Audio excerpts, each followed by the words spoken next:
Di video yang sebelumnya, aku telah memaparkan beberapa poin penjelasan tentang karunia Roh Kudus yang tertulis di dalam Katekismus Gereja Katolik.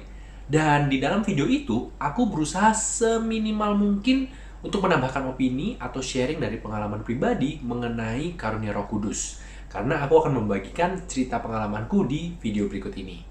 Nah, jadi kalau teman-teman perhatikan, tulisan judul di atas segmen video ini adalah sharing iman, yang berbeda dengan video sebelumnya yaitu katekese. Bedanya apa? Di segmen katekese, nggak penting pendapatku seperti apa yang pernah aku alami, it doesn't really matter. Karena yang penting adalah apa yang diajarkan oleh gereja, apa yang ditulis oleh bapak-bapak gereja, dan apa yang diajarkan oleh Santo Santa. Dan di dalam segmen sharing iman seperti ini, aku akan men-sharingkan kurang lebih apa yang aku baca, apa yang aku lihat, apa yang aku dengar, dan apa yang aku alami. Dan karena pengalaman pribadi, bisa saja apa yang aku alami ini berbeda dengan apa yang teman-teman alami. Contohnya nih, misalnya aku mempunyai devosi terhadap novena yang tak pernah gagal. Tapi teman-teman nggak suka atau mungkin bahkan nggak percaya. Teman-teman kalian prefer devosi yang lain. Ya nggak apa-apa, karena perbedaan ini adalah bagian dari kekayaan iman Katolik kita. Nah, jadi di video kali ini, aku ingin membagikan pengalamanku ikut retret ataupun seminar hidup baru dalam roh, dan karunia apa yang aku nggak dapatkan.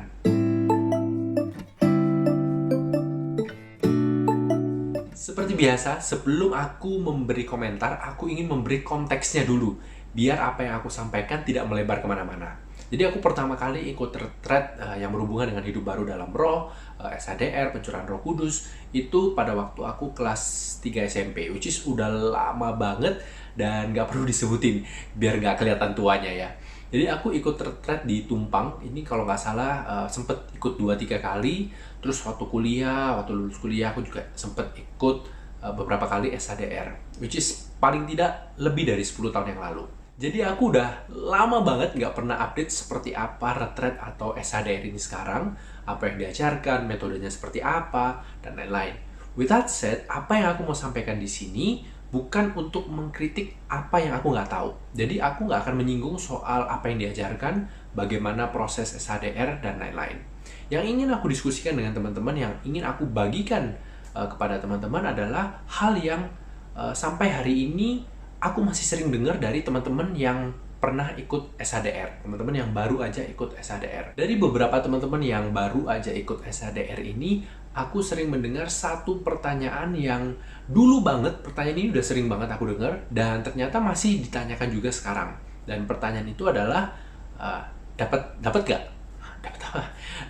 Dapat bahasa roh nggak? Bisa bahasa roh nggak? Dan lain-lain. Dan ada dua kemungkinan jawaban yang umumnya aku dengar. Yang pertama, ya aku dapat. Praise the Lord, puji Tuhan. Dan sekali lagi di video ini, aku tidak membahas bagaimana kita dapat mengetahui bahwa karunia itu autentik atau tidak. Tapi yang aku ingin sharingkan adalah kemungkinan jawaban yang kedua, yaitu, oh aku enggak atau belum dapat.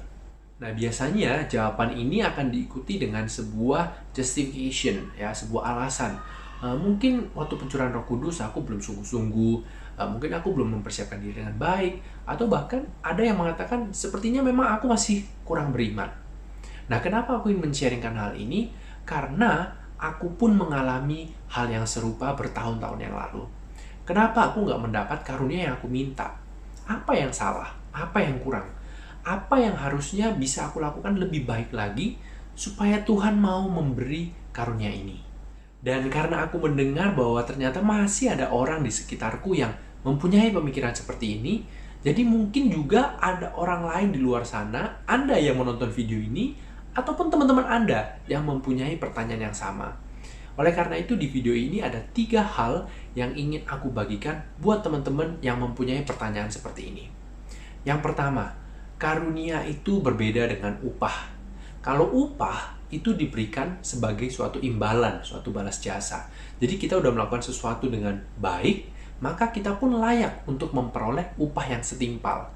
Jika kita tidak mendapat upah tersebut, maka kadang bisa dikatakan bahwa orang yang kita bantu itu jadi berhutang budi kepada kita. Jadi upah ini bersifat transaksional. Nah, jelas banget kan perbedaannya dengan karunia atau hadiah atau pemberian yang diberikan secara cuma-cuma, tanpa syarat, dan seringkali bukan karena yang diberi ini layak atau pantas, melainkan karena kasih dari si pemberi. Jadi yang pertama yang harus kita sadari adalah Allah memberikan karunia-Nya itu secara cuma-cuma, tanpa syarat, tanpa harus menunggu kita menjadi layak atau mampu. Yang kedua, seperti yang sudah aku bahas di video katekese tentang rahmat dan juga karunia, bahwa ada berbagai macam bentuk karunia yang diberikan oleh Roh Kudus. Ada karunia yang diberikan secara umum kepada semua orang, seperti dalam peristiwa Pentakosta, yaitu karunia pertobatan atau conversion, karunia untuk mewartakan Injil dengan berbagai bahasa ke seluruh dunia. Ada juga karunia-karunia khusus yang diberikan kepada orang-orang tertentu.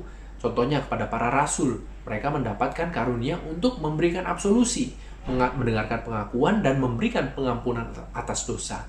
Bunda Maria menerima karunia Roh Kudus untuk menjadi Bunda Kristus. Karunia-karunia khusus atau karismata yang disampaikan oleh Santo Paulus dalam 1 Korintus 12, termasuk di dalamnya karunia untuk berbahasa roh, adalah karunia yang diberikan kepada orang-orang tertentu yang mempunyai tugas dan peran yang khusus di dalam gereja. Karunia-karunia khusus ini berfungsi untuk membantu orang lain dan membangun gereja. Jadi bukan untuk membantu diri sendiri. Untuk diri kita sendiri, karunia itu sudah tersedia dan bisa kita dapatkan melalui sakramen. Sedangkan karunia khusus ini diberikan supaya kita bisa membantu orang lain untuk bertobat, untuk sembuh dari sakitnya, supaya mereka bisa kembali ke gereja. Jadi ketika kita meminta karunia khusus dari Tuhan, kita harus benar-benar berkaca dan bertanya pada diri kita sendiri. Untuk apa aku meminta karunia ini? Apakah aku ingin menolong orang lain dan membangun gereja, atau aku ingin menolong dan membangun diriku sendiri? Nah, tidak ada yang salah dengan kedua pilihan ini. Dua-duanya baik. Dan jika kamu ingin menolong dan membangun dirimu sendiri, maka karunia yang kamu cari ada di dalam sakramen. Karunia Roh Kudus tercurah dan tanpa batas untuk kita semua, secara khusus melalui sakramen tobat dan juga sakramen Ekaristi. Yang ketiga, dan ini yang menurut aku sangat penting kita pahami. Tadi aku cerita bahwa ada teman-teman yang mungkin sempat berkata bahwa aku belum menerima karunia Roh Kudus karena aku masih kurang beriman. Teman-teman yang terkasih, percayalah bahwa tidak ada seorang pun yang bisa berkata bahwa aku sudah punya iman yang cukup. Karena pada saat kita mengatakan bahwa iman kita sudah cukup, di saat itulah sebenarnya iman kita kurang. Karena iman itu pun pada dasarnya adalah karunia Allah. Iman, harapan, dan kasih. Jadi kalau kita mengatakan iman kita sudah cukup, artinya kita sudah merasa puas dengan diri kita yang sangat terbatas ini, padahal Allah yang tidak terbatas masih bisa terus dan terus memberikan kita kasih karunia yang lebih lagi. Jadi bagi aku pribadi, justru ketika kita bisa mengatakan bahwa aku kurang beriman, that's actually an act of faith. Karena kita mau menyadari kekurangan kita. Kita menyadari bahwa kita ini work in progress dan Allah belum selesai bekerja di dalam hidup kita. Jadi jangan berkecil hati atau menjadi kecewa karena Allah belum memberikan karunia yang kamu minta. Tentu kita boleh meminta apapun kepada Tuhan. Namun ketika Tuhan tidak memberikan karunia karismata yang kita minta, mungkin memang karena bukan ini tugas yang dipersiapkan Tuhan untukmu. Santo Paulus mengatakan bahwa berbagai macam karunia ini seperti anggota tubuh yang berbeda. Bagian kaki dari tubuh kita misalnya tidak perlu karunia penglihatan. Bagian mata tidak perlu karunia pendengaran. Bukan karena kaki atau mata ini kurang beriman, melainkan karena mereka mempunyai misinya masing-masing. Jadi di dalam hari-hari menjelang Pentakosta ini, mari kita luangkan waktu untuk mengenal diri kita, di mana bagian yang menjadi tugasku di dalam misi Roh Kudus untuk membangun gereja dan menjadikan baru seluruh muka bumi. Terima kasih, Tuhan memberkati.